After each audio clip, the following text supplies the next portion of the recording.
vamos agora entrar com patologia, tá? Saindo de imuno, vamos entrando em patologia. E hoje... Acabou o imuno, né? Acabou o imuno, tá bom. Não é isso. Então, nós vamos ver a patologia geral das doenças infecciosas, tá? Principalmente os mecanismos, né, de evasão dos micro-organismos, especificamente vírus e bactérias. Então, vamos ver mecanismos de lesão viral, mecanismos de lesão bacteriana, efeitos patogênicos das respostas imunes dos hospedeiros, evasão imune pelos micro-organismos, espectro das reações inflamatórias à infecção a gente não vai ver, tá? Não vai cair na prova e não dá tempo da gente ver hoje. Então, a gente vai ficar nos mecanismos de evasão viral e bacteriana, tá bom? Isso. Primeiro e segundo, né? Até o slide 37. Isso. Então a gente viu, né, que uma célula, quando ela sofre estresse, ela pode sofrer uma adaptação e retornar ao seu estado basal, ou se ela não se adaptar, ela pode sofrer uma lesão.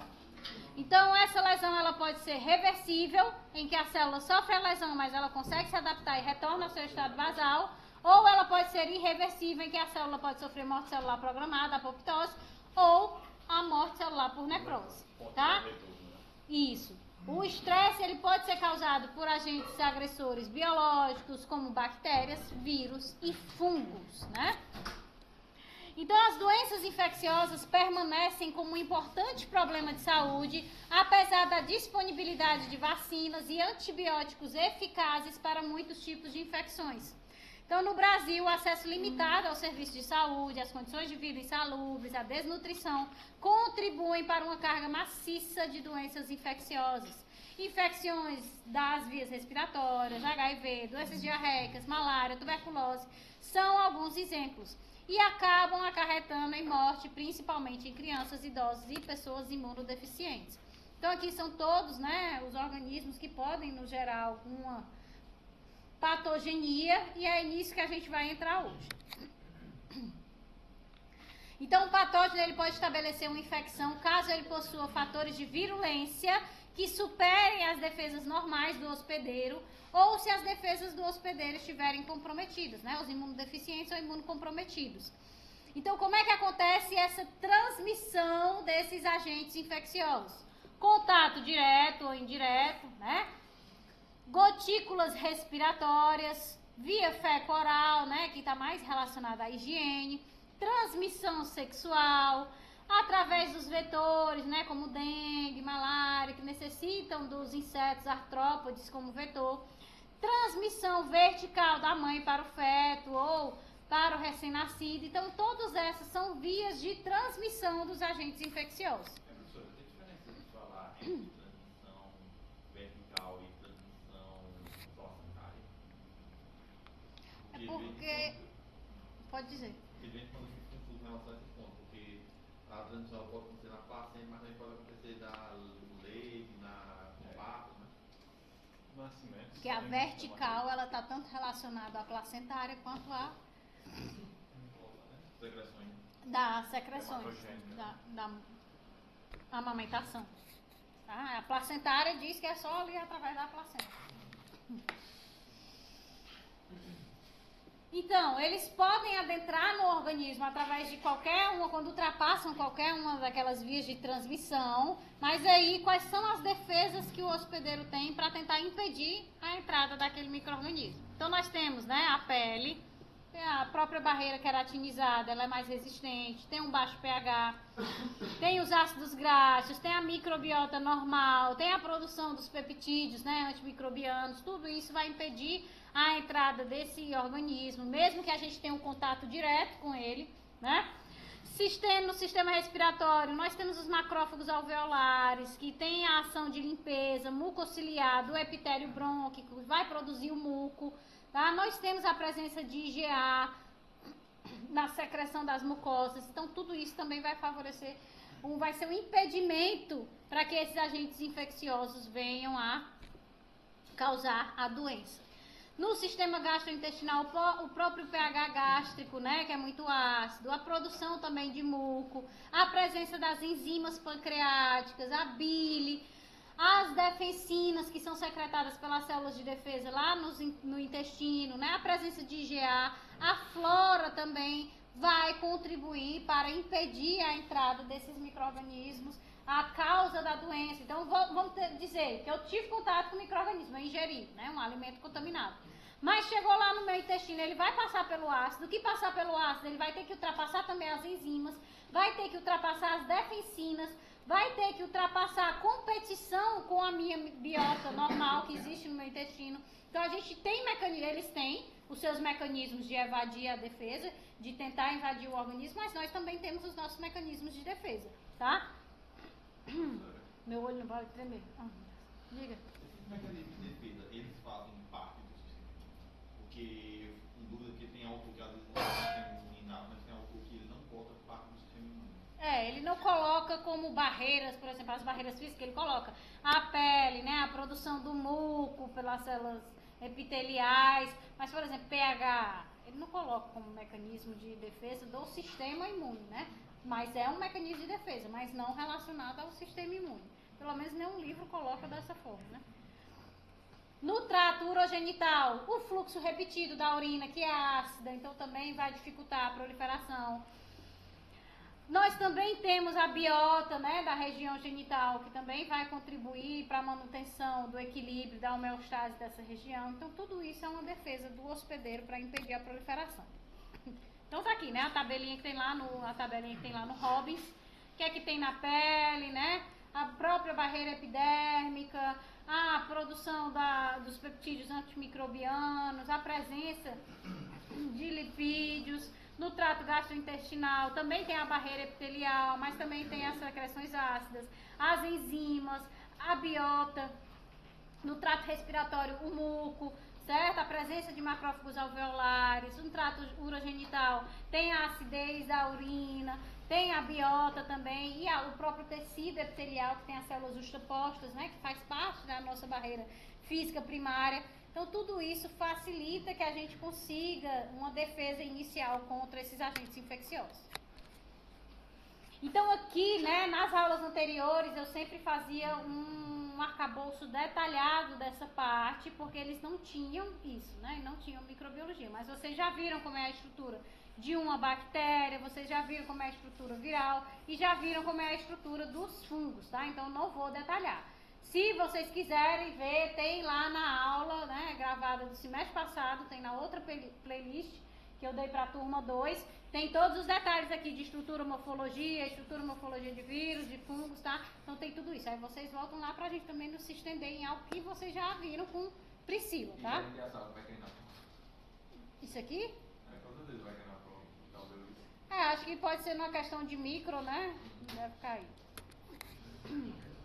Então aqui, ó, nós temos várias, né, imagens, né, essas bactérias, principalmente a gente pode dividir em gram-positiva ou gram-negativa, que tem a diferenciação pela parede, né, as gram-negativas, elas têm uma parede de peptídeo glicano mais delgada, mais fina, porque elas têm uma cobertura de LPS, enquanto as gram-positivas têm uma parede mais espessa, com a presença do ácido teicoico, né, elas têm morfologias diferentes. Então, vocês devem ter visto, né, Streptococcus, Sarcina, Diplococcus, né, que então elas têm essas variações, podem ser aeróbicas ou anaeróbicas, aeróbicas facultativas, que conseguem se desenvolver tanto em meio com presença de oxigênio como com ausência, e elas vão se desenvolver naqueles locais que tiverem as condições favoráveis. Se não tiver substrato, se não tiver condição favorável, as bactérias não vão se desenvolver, certo?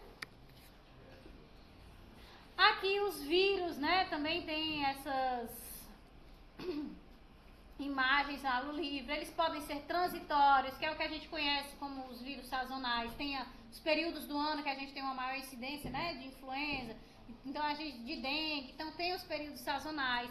Tem aquelas infecções virais que são persistentes, que ficam por bastante tempo. Então o HIV, o Epstein-Barr, são vírus que persistem, né, por muito tempo. Tem infecções virais que são latentes, como o herpes, né? A pessoa só quando ela tem uma imunodeficiência, baixa a imunidade dela, ou passa por um grande estresse, é que vai surgir os sintomas da herpes, né? Então, eles podem ter essas características, alguns podem inclusive serem tumogênicos, como a gente mencionou agora na aula passada do Epstein-Barr, né? Que ele favorece a ocorrência de linfomas, certo? E aqui, né, os fungos, ó, vejam aqui as proliferações das hifas desse fungo que está crescendo. As infecções fúngicas, elas podem ser superficiais, são aquelas que a gente vê na pele, né? Uma dermatite, podem ser profundas, tá? Como uma infecção que acontece no telencéfalo, tá? Que vai invadir aí o sistema nervoso. Podem ser endêmicas, que a gente tem sempre contato, por exemplo, mofo. Mofo a gente é exposto o tempo todo, né? Como outras espécies também de fungos, tá? E podem ser oportunistas, que são normalmente aquelas que causam infecções graves quando o indivíduo está imunocomprometido ou imunodeficiente. Tem diferença entre imunocomprometido e imunodeficiente? Tem, não vou me lembrar agora, mas tem a diferença de imunocomprometida é a pessoa que ela não consegue produzir as células de defesa. Imunodeficiente é quando você dá um medicamento para abaixar. Então ele tem capacidade de produzir, mas ele não produz porque ele está tomando o medicamento. Tá? Tem a diferença, mas eu não me lembro qual é o dos dois, mas essa é a diferença principal. Então, como é que acontece a disseminação desses micro-organismos, né? Bactérias, vírus, fungos? Então, nós temos aqui, por exemplo, a lise e a invasão.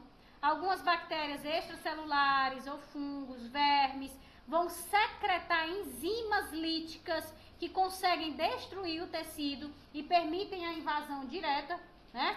Então, a gente se refere aqui a uma bactéria que a gente teve contato e mesmo a pele íntegra, ela é capaz de invadir o tecido.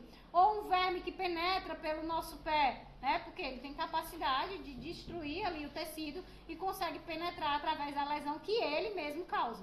Eu não preciso ter um corte prévio para que essa bactéria venha e consiga penetrar. Ela mesma tem essa capacidade de secretar essas enzimas que vão permitir a entrada dela.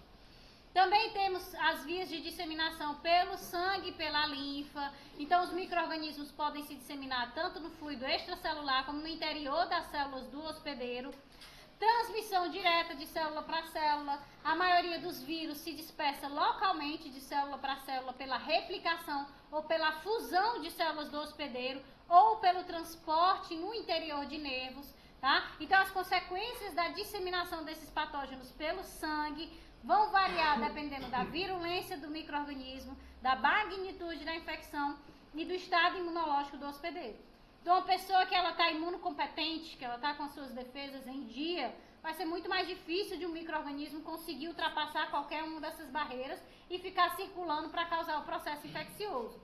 Bem como também, se esse micro-organismo tiver uma alta virulência, uma alta patogenicidade, a probabilidade dele conseguir se disseminar também vai aumentando. Então, depende desses fatores. Essa magnitude da infecção se refere ao estado da infecção? É como se fosse a quantidade, né? Quando você é exposto a uma quantidade pequena de micro-organismos, a magnitude vai ser menor. Agora, se você for exposto a uma dose cavalar, se eu der uma mordida numa comida apodrecida, eu vou ter um episódio de gastroenterite de uma forma. Se eu comer muita da comida podre, o meu episódio vai ser pior, porque aumentou a magnitude da infecção, a carga de micro-organismos que entrou, certo?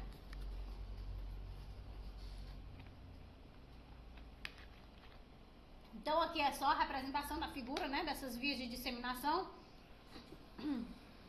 Então, podem ultrapassar aqui as barreiras primárias, né? Dentro do nosso organismo, pode se difundir pelo nosso sistema linfático, por conta do processo de drenagem, podem se difundir pela própria circulação sanguínea, podem invadir os nervos, né? E migrando pelos nervos. Na corrente sanguínea, pode chegar a todos os sistemas, certo? E afetar aí todo o organismo, tá? Então, quais são os mecanismos de lesão causados pelas doenças infecciosas, né? Então, a gente pode destacar aqui o primeiro, a morte das células infectadas. Então, elas podem ficar em contato ou penetrar nas células hospedeiras e causar a morte das células infectadas. Os vírus, inicialmente, a maioria deles entram e ficam se replicando lá dentro. Mas vocês sabem que vai ter uma hora, que ele vai sair do ciclo lisogênico e vai entrar no ciclo lítico, em que ele vai romper a célula. Então, a ação direta do micro-organismo vai causar a morte daquela célula, tá? Também temos aqui, como mecanismos, as toxinas produzidas, né? Então, esses micro-organismos podem liberar toxinas que matam as células à distância, liberar enzimas que degradam componentes teciduais ou danificam vasos sanguíneos e causam necrose isquêmica.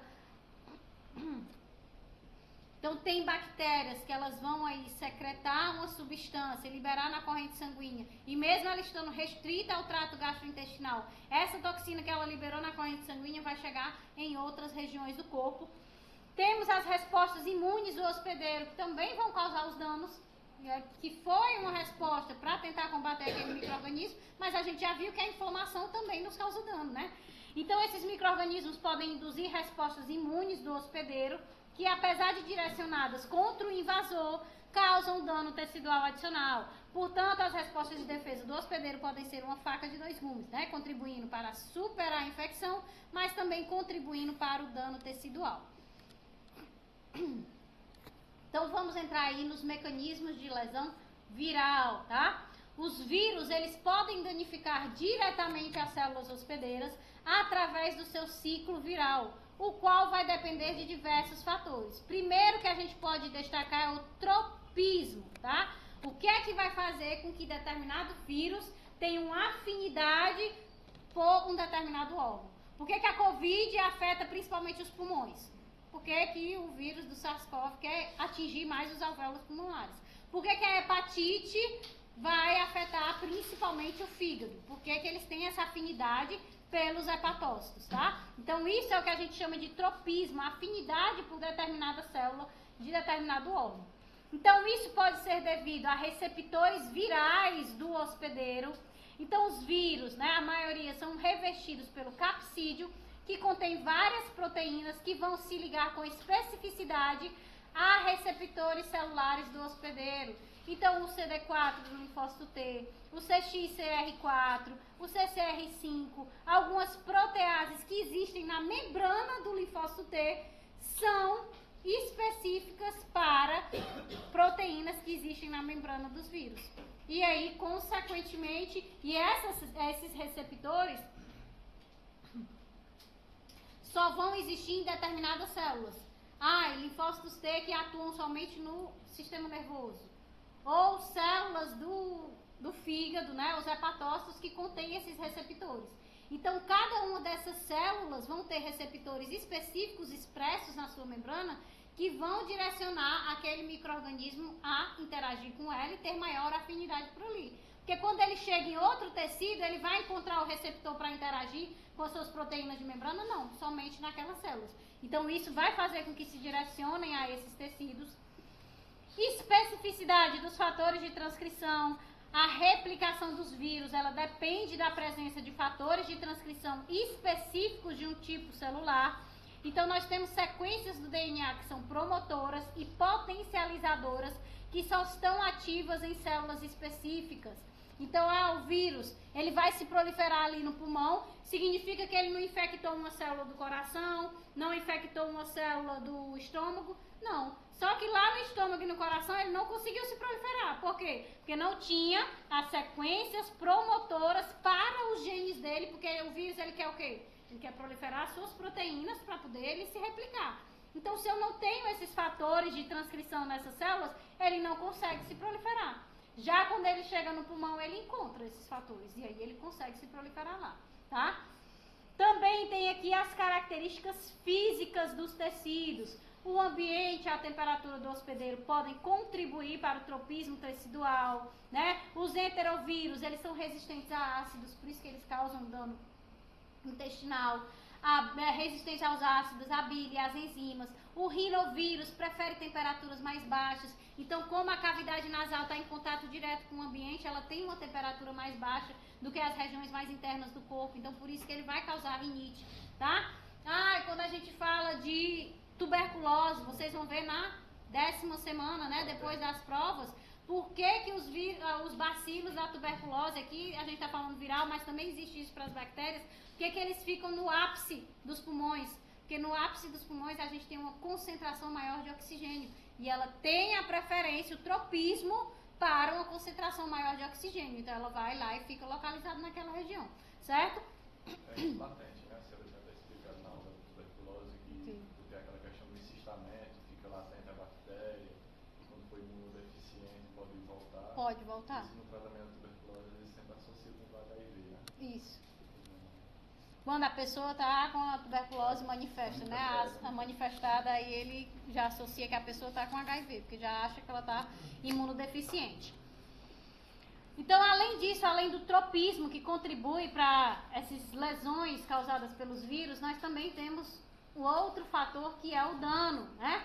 Esses vírus, eles podem ter efeitos citopáticos diretos. Então, os vírus, eles podem matar as células pelo bloqueio da síntese de macromoléculas críticas para o hospedeiro, pela produção de enzimas degradadoras e ou proteínas tóxicas, ou pela indução de apoptose. Então, quando os vírus invadem as células, que eles pegam o material genético deles e inserem no material genético da célula, eles podem inserir em qualquer local. Já pensou se ele insere no meio do gene que codifica para o complexo 1 da respiração? Como é que aquela célula vai respirar? Se ela não tem um complexo 1, não tem nem como passar para os demais, entendeu? Então, se a célula não tem como respirar, ela não vai conseguir sobreviver. Então, ele vai causar a morte da célula porque ele afetou um gene essencial para o funcionamento dela. E assim com várias outras coisas. Se ele se inserir em uma posição que passe a codificar uma proteína, que quando ela foi clivada, aquele fragmento de proteína que ficou, codifica uma proteína agora tóxica. Então, vai causar o dano à célula, a célula pode ser eliminada, tá? Também temos dano causado pelas respostas imunes antivirais, a reação cruzada, vocês já viram isso aqui, né? Os vírus, eles têm a capacidade de estimular a apresentação dos antígenos virais via MHC1 e MHC2, lembram? Porque fica lá a célula dendrítica apresentando tanto via MHC1 quanto via MHC2. Isso aí vai estimular a morte celular programada das células, mas isso vai ser bom até um limite. Se isso acontecer intensamente, nós vamos eliminar uma quantidade de células daquele tecido muito grande, em vez de estar tentando capacitar elas a se defender. Então, se eu estou eliminando muitas células do tecido, eu acabo causando a lesão, consequentemente, eu vou ter perda de função ali naquela região. Transformação das células infectadas. Os vírus também possuem a capacidade de estimular o crescimento e a sobrevivência celular, muitas vezes controlando a maquinaria do ciclo celular. Então, estratégias antiapoptóticas e a mutagênese por inserção, né, que é a inserção do DNA viral, vai alterar a expressão de genes próximos no hospedeiro. Então, ele chega lá e ele vai colocar no DNA um aumento da expressão das proteínas antiapoptóticas, ele vai favorecer, né? Também vai poder favorecer o aumento da proliferação daquela célula, sempre fazer com que ela entre dentro do ciclo celular, certo? Então, vai transformar as células em como se fosse uma fábrica de vírus. Se ela se multiplica, significa que além dele estar se multiplicando dentro dela, ela ainda está se multiplicando mais ainda junto com a sequência dele, favorecendo com que ele consiga se amplificar dentro do organismo. Isso aqui vocês já viram como é que isso acontece, né? Essa apresentação para ativação lá dos linfócitos T via MHC de classe 1 e MHC de classe 2, certo? E aqui é só para vocês lembrarem da via da apoptose, como é que ela vai afetar. Vai chegar a afetar lá a ativação dessas caspases que desencadeiam a morte celular programada, que até determinado limite pode ser bom para eliminar o micro-organismo. Quando isso se torna exacerbado, vai ser ruim para o tecido em si, tá? Então aqui a gente tem, né? O vírus interagiu com a célula-alvo, ele vai entrar, vai inserir o seu material genético, vai começar a se replicar, né? Sintetizar o seu RNA mensageiro, que vai codificar para proteínas virais, e essas proteínas, elas podem reduzir a síntese de DNA, de RNA e de proteínas da própria célula do hospedeiro, porque competição, né? Se os meus ribossomos, se as minhas RNA polimerases estão ocupadas transcrevendo ou traduzindo os RNAs e as proteínas do vírus, eles estão deixando de fazer para a própria célula. Então, compete com o metabolismo da própria célula. Essas proteínas virais, sendo sintetizadas em abundância, elas começam a se acumular e gerar o que a gente chama de inclusões virais. Elas podem, obviamente, cumprir o objetivo principal dos vírus, que é montar esses vírus, né, e gerar novos vírus que irão infectar outras células. Elas poderão, pelo processo que acontece dentro de cada célula, constantemente, de forma aleatória, ser ubiquitinadas, degradadas no proteasoma e serem apresentadas, né, como antígenos virais aos linfócitos T. Elas podem favorecer a transformação neoplásica, por quê? Porque vão atuar lá nos genes que codificam, que estimulam o ciclo celular. Então, sempre está ativando o ciclo celular, ou seja, a mitose acontecer. Pode, no final das contas, gerar a lise dessa célula, quando ela não quiser mais utilizar, ela causa a morte celular diretamente. E desarranjos metabólicos associados diretamente aqui à redução do metabolismo voltado para a própria célula. Porque se ela está diminuindo a produção de proteínas importantes para o metabolismo da célula, vai apresentar impacto no metabolismo dessa célula. Se o gene for inserido numa proteína muito importante ao metabolismo da célula, vai impactar no metabolismo dela, certo? E os mecanismos de lesão bacteriana, né? O dano bacteriano aos tecidos hospedeiros depende da capacidade que as bactérias têm de aderir a essas células hospedeiras, depois de aderir, de invadir essas células e tecidos, e também da capacidade que elas têm de liberarem toxinas. Então, as bactérias patogênicas apresentam genes de virulência, que são chamadas ilhas de patogenicidade, em que um único gene de virulência pode determinar se uma bactéria é de fato nociva ou não. Por exemplo, nós temos diversas cepas de salmonela, que são variações genéticas de uma mesma espécie, em que poucos genes de virulência determinam se um isolado vai causar a febre tifoide, que é potencialmente fatal, ou se vai ser uma gastroenterite autolimitada. Tá? Então, isso depende muito da composição genética daquele micro-organismo. Tá? Portanto, quanto mais genes de virulência, mais infectante ele vai ser, maior a capacidade dele ser patogênico, tá?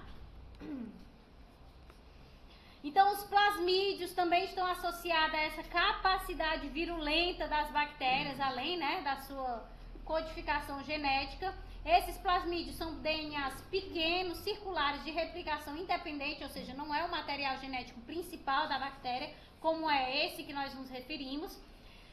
Os bacteriófagos são elementos genéticos que podem conter também fatores de virulência, incluindo toxinas, enzimas que conferem resistência a antibióticos. E aí a conjugação de bactérias pode favorecer a transmissão, portanto, a proliferação desses micro-organismos resistentes. Então, tem o código da própria bactéria, que pode ter vários genes de virulência, e tem os plasmídios, que é aquele que confere alguma característica vantajosa extra, tá? Aqui é só para mostrar para vocês o processo de conjugação, né? O plasmídio F vai ser transferido através do pilo sexual, mas ele não é transferido diretamente, ele vai sofrer a replicação, e aquele que foi replicado é que vai para outra bactéria, ou seja, ele não perde o seu plasmídio, certo? E aí a bactéria vai ter agora a sua sequenciazinha resistente a um antibiótico, tá? Pelo processo de conjugação. Ainda dentro da virulência bacteriana, outros fatores que podem favorecer essa maior virulência são de populações de bactérias que podem atuar em conjunto. Então, nós temos um fator chamado de quorum sensi, em que algumas espécies de bactérias têm a capacidade de coordenar a expressão gênica de forma específica, favorecendo a expressão dos genes de virulência. Ou, por exemplo, um gene de alta proliferação, ou um gene resistente ao antibiótico. Esses genes são genes de alta virulência. Genes relacionados à secreção de proteínas de adesão, que aumenta a expressão dessas proteínas de adesão na membrana. Falei lá no início que a bactéria precisa, ela precisa aderir, depois de aderir ela precisa invadir e depois ela começa o seu processo de infecção. Então, se eu aumento a expressão de proteínas de adesão, aumenta a virulência da bactéria. Se eu aumento a expressão de proteínas líticas que vão perfurar essa membrana a qual ela aderiu, eu aumento a virulência dessa bactéria, tá? Além disso, algumas comunidades bacterianas podem viver no interior de uma camada viscosa de polissacarídeos extracelulares, seja secretada pela própria bactéria ou seja do organismo hospedeiro, ou até mesmo em dispositivos como catéteres, né, articulações artificiais, e aí essas bactérias vão formar o que a gente chama de biofilmes. Esses biofilmes acabam tornando essas bactérias inacessíveis à nossa resposta imune, né? Porque eles formam uma bola, vão crescendo, só fica exposto o quê? Às extremidades. O que está lá dentro continua se proliferando, tá? Então isso também aumenta a sua virulência, inclusive está relacionado à resistência a fármacos. Então aqui só para vocês verem, ó, bactéria começa a se proliferar aqui, a bactériazinha com flagelo, vai se proliferando, uma hora ou outra elas vão se juntando, ó, formando um grande biofilme. Então, ó, o sistema imune ele só consegue acessar aqui as bordas, ele não consegue adentrar o centro desse biofilme, tá? Aqui é mostrando para vocês, né, infectando as células, elas chegando pertinho, formando os biofilmes, ó, de forma da micrografia eletrônica, elas vão se acumulando mesmo e formando uma massa. O mais comum que a gente conhece de biofilme é o quê? As bactérias nos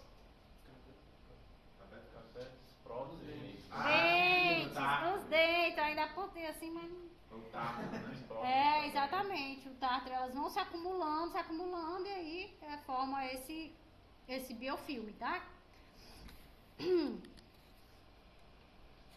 Então, além do aumento da virulência, outro fator que contribui para a lesão causada por essas bactérias é a sua capacidade de aderir às células e de invadir essas células.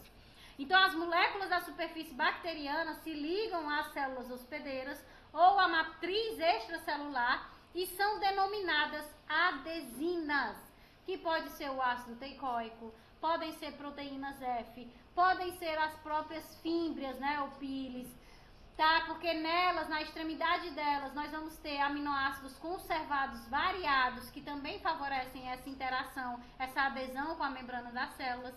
E depois que essas bactérias aderem, algumas delas conseguem secretar enzimas que favorecem a sua invasão. Que enzimas podem ser essas? Exemplos, invasina, T3SS, são enzimas que conseguem, como se fosse comendo um pedacinho da membrana para que as bactérias consigam adentrar. Então aqui essa imagem é uma imagem clara de adesão, ó. As bactérias estão todas na periferia, interagindo pelos seus receptores, né? Receptor ligante. E depois que ela interage, desencadeia sinais intracelulares que vão favorecer a secreção de quê? De enzimas líticas, né? Enzimas que conseguem degradar essa membrana. Então percebam que tem várias aqui, ó, que estão ainda aderindo, estão chegando, né? Se aproximando pela afinidade que tem com os receptores dessa membrana. E tem as que já começaram, né, a secretar as enzimas líticas e já estão penetrando essa membrana. Aqui dentro, ó, já tem 3 que entraram e infectaram essa célula, tá? Então precisa aderir e precisa invadir, ok? Então aqui é só a figurinha que mostra, né, essas estruturas que podem funcionar como adesinas, né? Tem aqui a sequência de aminoácidos na pontinha das fímbrias ou fímbrias ou pili, né? Então ela funciona também como molécula de adesão à membrana das células-alvo. Os LPS, né, os lipopolissacarídeos também aderem. Adesinas não pili, são proteínas que existem na membrana das bactérias e interagem com esses receptores nas células-alvo. Nas células gram-positivas, o próprio ácido teicoico funciona como uma adesina, tá? Proteína F também existe nas células gram-positivas. Essa aqui é outra proteína, tá? Proteína M está relacionada à evasão, que a gente não vai entrar. Mas tem em bactérias, na sua membrana, a presença dessas moléculas que contribuem para a sua adesão. Se ligaram, desencadeia os sinais intracelulares para a secreção de enzimas que vão degradar essa membrana, ok? Então, além do aumento da virulência por todos aqueles fatores que a gente mencionou, biofilme, expressão de genes, resistência, aí a capacidade de adesão, de invasão, também temos as toxinas bacterianas bacterianas que elas são capazes de secretar, que também contribuem para essa lesão causada por esses micro-organismos. Então, qualquer substância bacteriana que contribua para a doença pode ser considerada uma toxina. As toxinas são subclassificadas como endotoxinas, que são componentes da própria bactéria, né, que podem inclusive ser reconhecidas pelos receptores, ou exotoxinas, que elas secretam no meio externo, tá? Então, as respostas às endotoxinas podem ser benéficas ou prejudiciais, quando a gente tem uma ativação exacerbada da nossa resposta imune, né? E as respostas aqui das exotoxinas é aquilo que a gente vê na diferença dos alimentos, né? Tem bactérias quando o alimento está contaminado, que o que causa a gastroenterite, a doença, é a ingestão da própria bactéria. Por quê? Porque a sua endotoxina vai despertar a nossa resposta imune e vai nos causar o prejuízo, né? Já existem alimentos contaminados que estão contaminados com o quê? Com aquilo que a bactéria produz. Quando ela entra no nosso estômago, ela vai morrer com ácido estomacal. Só que aquelas proteínas que ela já secretou no alimento antes da gente ingerir não serão eliminadas. E são elas que vão causar o prejuízo dentro do organismo, tá? As endotoxinas só é lisada, né? Libera. A exo pode ser lisada ou secretada, né? Mas a endo é sempre só liberada quando ela é lisada, né? Bactéria. A endotoxina é que faz parte da bactéria. Então ela entrou, ela resistiu ao ácido estomacal, chegou lá no intestino. Então, por exemplo, uma bactéria gram-negativa, o LPS, é uma endotoxina, tá? Porque faz parte da estrutura da bactéria e desperta a nossa resposta imune. A exotoxina, ela secreta do lado de fora, tá? Então ele vai... Uma genérica, as endotoxinas é como se fosse um dos animais venenosos e peçonhentos. De forma bem genérica. De forma bem genérica, né? Mas pode ser, por exemplo, que a exotoxina chegou, né? O veneno chegou, aí vai ativar a nossa resposta imune, né? Mas acho bom vocês saberem esse nomezinho aqui, endotoxina, exotoxina, né? O quê? Não. Endotoxina. Endotoxina? Endotoxina. Meu Deus do céu. Ai, vamos lá. Então essas respostas a esses micro-organismos podem ser benéficas, né? Que é quando a gente consegue eliminar, ou podem acabar sendo prejudiciais quando a gente tem um excesso de quimiocinas e citocinas sendo secretadas, e aí pode até culminar no choque séptico, uma coagulação intravascular que vocês viram lá, né? Se eu tenho uma bactéria muito resistente, muito virulenta, ela vai ter a capacidade de aumentar a concentração de TNF sendo secretado. Quando a concentração de TNF está muito alta, ele vai favorecer coagulação, né? Que pode culminar trombose, que vai culminar na coagulação intravascular disseminada. A síndrome do desconforto respiratório agudo pelo processo inflamatório intenso, tá? Que gera. Então essas toxinas também podem acabar por conta da nossa resposta imune, piorando, agravando a situação. Tanto que quando a gente se refere ao Covid, né, que as pessoas falavam muito, a bactéria ela nem causava tanto problema no indivíduo. O que começava a causar era uma tempestade de citocinas, que tem vários artigos, né? Que o nosso organismo, para combater o vírus da Covid, começava a secretar uma enorme quantidade de citocinas e aí causava um processo inflamatório grande demais nos pulmões, e esse processo inflamatório, pelo edema e tudo mais, impedia as trocas gasosas, a pessoa não conseguia respirar, por conta da nossa resposta ao micro-organismo, né? Não foi nem ela que desencadeou o problema. Se eu não me engano, nesses casos, eles têm uma molécula que ele adapta a ligação da citocina às células, porque às vezes é como a senhora falou, né? É uma ligação específica da citocina às células. Aí existe essa molécula que ela faz essa adaptação, né? Não sei se é, esqueci o nome da enzima. Pois é, acho que é o da enzima que é secretada. Eu acho que tá perto, não tá não, gente? Não sei. Tá? Pronto, aí. Então aqui, exotoxinas são proteínas que são secretadas, né? Que vão causar lesão celular, como se fosse o veneno, né? Que o Gustavo falou. Que causam lesão celular e podem ser classificadas em categorias amplas por seus mecanismos e locais de ação. Então nós temos enzimas, bactérias que secretam enzimas como proteases, coagulases, né? Que vão atuar sobre determinado substrato que é essencial para o funcionamento do nosso metabolismo. Então é um tipo de exotoxina. Toxinas A e B, que alteram a sinalização, a regulação intracelular. Por que elas são chamadas toxinas A e B? Porque elas possuem duas porções. Um componente ativo A, que é a parte enzimática, catalítica em si, e um componente de ligação B, que é esse que vai se conectar aos receptores da célula e implantar a proteína A, que é a parte ativa, catalítica, no citoplasma. Tá? Então precisa desses dois. Se não tiver B, A não consegue se ligar à célula, certo? Então ela precisa que B faça a intermediação dessa ligação, para que ela adentre dentro da célula e comece os seus efeitos. Então o efeito depende da especificidade da ligação de B e das vias afetadas pela reação enzimática de A. Nós temos também como exotoxinas os superantígenos, que estimulam uma quantidade exorbitante de linfócitos T, né? E aí a gente vai ter uma resposta inflamatória sistêmica, tá? Temos também neurotoxinas que inibem a liberação de neurotransmissores, degradando as enzimas que os secretam nas sinapses.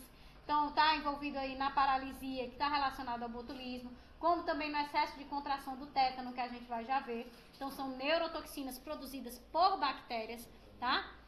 Enterotoxinas que afetam o trato gastrointestinal, certo? Então, o que eu quero que vocês percebam é que tem ações semelhantes ao de um veneno, mas é secretado por uma bactéria. O veneno, ele é produzido pelo próprio animal, né, que vai ali liberar. Ele não é feito por uma bactéria. Essas exotoxinas são secretadas pela própria bactéria, tá? Então aqui, ó, a gente tem um exemplo de uma enzima que é secretada pelas bactérias, que é uma exotoxina, que é a hemolisina. O que é que essa hemolisina faz? Ela vai formar poros, ela abre as aquaporinas das células, elas têm essa capacidade de abrir o poro das aquaporinas de forma maior, né? Consequentemente, a gente tem a saída e entrada de água de forma intensa e essa célula vai morrer por desequilíbrio osmótico, tá? Pela entrada de água. Um exemplo, né, de toxina A e B é o próprio antrax, né, que é secretado por uma bactéria. Então a gente tem aqui a subunidade B, que é a subunidade B que vai interagir com os receptores de membrana da célula, e somente após ele interagir com os receptores de membrana e formar esse complexo, é que a subunidade A consegue se ligar e entrar dentro da célula junto com ele. Se a subunidade B, que é a subunidade de ligação, não se ligar, não vai conseguir a subunidade A entrar, certo? Então, nós temos receptores para a subunidade B do antrax. Então, ele faz essa mediação da entrada da parte, de fato, efetora, né, que é a subunidade A. E aí, essa subunidade A vai causar edema, vai causar morte celular do organismo como um todo, né? É quase que imediata a morte, né? Aqui a gente tem os exemplos dos superantígenos em condições normais. Nenhum antígeno vai ser apresentado ao linfócito T, esse linfócito T vai ser ativado, vai sofrer expansão clonal, vai secretar suas citocinas e vai funcionar tudo normalmente. O que é que um superantígeno faz? Ele faz uma superativação dos linfócitos T. Então, ele, dentro dele, obviamente, vai passar pela proliferação como esse aqui, só que a sinalização de proliferação ela é muito mais intensa. Então, esses linfócitos T se proliferam muito, em uma magnitude muito maior do que esse daqui que está normal. Então, ele se prolifera demais, consequentemente, se eu tenho muitos, vou ter uma quantidade de citocinas muito maior. E aí vai causar o processo inflamatório e tudo mais de forma muito exacerbada, que causa dano ao organismo. Esse superantígeno é que consegue ativar vários linfócitos T de uma vez? É o quê? Consegue ativar vários linfócitos T de uma vez? Pode também ativar vários linfócitos T de uma vez, né? Porque não tem aquela questão que a gente falou, que nem todos têm uma especificidade somente para aquele. Então, eles têm essa capacidade de ativar vários de uma vez. E dessa forma, com essa cascata intracelular de proliferação intensa, tá? Aqui a gente tem as neurotoxinas, né? Então, num impulso nervoso normal, vem aqui o neurônio motor e ele libera acetilcolina nas células musculares para favorecer a contração desse músculo, né? Então, no botulismo, o que é que faz? A bactéria secreta uma neurotoxina que bloqueia aqui a saída da acetilcolina. Se a acetilcolina, a vesícula de liberação dela foi bloqueada pela neurotoxina produzida pela bactéria, não chega a acetilcolina nos receptores das células musculares. Se não chega a acetilcolina, não desencadeia a cascata de liberação do cálcio, que vai favorecer a contração muscular. Então, não contrai. Então, é por isso que a pessoa, isso qualquer musculatura, tá? Então, é por isso que a pessoa que tem o botulismo, ela vai tendo esses prejuízos. Isso não só, tem outra doença também, né, da esclerose, né? Que a pessoa vai perdendo a capacidade, à medida que vai evoluindo, da respiração, porque se o diafragma não funciona. Vai perdendo a capacidade cardíaca, tá? Então, intestinal, porque a contratilidade da musculatura lisa também é interferida, né? Então, a gente tem que ter esse papel aí das neurotoxinas para impedir esse processo de contração. E a outra neurotoxina que a gente tem também, que está relacionada ao tétano, né? É justamente o contrário. Aqui a gente tem o neurotransmissor, que é como se fosse o inibidor, tá? Que libera o quê? O neurotransmissor glicina. Esse neurotransmissor glicina, quando ele chega aqui nesse neurônio, ele fecha a saída de acetilcolina. Se eu não tenho mais acetilcolina, o músculo fica relaxado, né? O que é que a neurotoxina produzida pela bactéria faz? Ela fecha a saída da glicina. Se a glicina não sai, ela não interage com o receptor, então não tem sinal negativo para fechar a saída de acetilcolina. Então a acetilcolina é liberada o tempo todo. Consequentemente, o estímulo, né, a contração muscular é feito constantemente. Então, por isso que a pessoa tem as contrações, certo? Então, aqui é só para mostrar para vocês que a gente tem, né, vários receptores que vão ser reconhecidos, desencadear essa resposta imune, né? Então, tem para vírus, para bactérias gram-positivas, gram-negativas, fungos, protozoários, vermes, vão ter as moléculas de membrana que irão interagir com as moléculas das células, né, os receptores das células, para desencadear todos esses mecanismos de lesão. Porque podia se perguntar, professora, por que esses micro-organismos têm esses receptores na sua membrana? Processo evolutivo. Eles foram evoluindo para selecionar aqueles receptores que desencadeiam a lesão na célula. E do mesmo jeito nós fomos evoluindo para selecionar respostas imunes mais eficientes. Então a gente tem a nossa defesa, mas eles também evoluíram para tentar o quê? Contornar essa defesa. Certo? Ok, pessoal? A partir daqui de patogenia não cai na prova, então não precisa se preocupar com essa parte, ok? Pronto, nem foi tão